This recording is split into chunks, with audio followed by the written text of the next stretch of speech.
In a bustling market of Baghdad, two friends, Ali and Hassan, shared an unbreakable bond. Despite their different backgrounds, they were inseparable. One day, while wandering through the market, they stumbled upon a poor beggar, struggling to find food. Moved by compassion, Ali and Hassan pooled their resources and bought provisions for the beggar. This act of kindness strengthened their friendship even more. As they walked home, they discussed the importance of helping others and the blessings of true companionship. Years passed, and their friendship endured through trials and triumphs. When Ali fell ill, Hassan stayed by his side, offering comfort and support.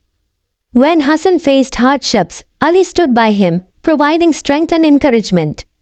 Their friendship became a beacon of love and unity in their community, inspiring others to cherish the bonds of companionship. Through their unwavering loyalty and selfless acts, Ali and Hassan exemplified the true essence of friendship, guided by the teachings of Islam. In Islam, the bond of friendship is highly valued, especially when it's based on mutual respect, kindness, and support. Thanks for watching.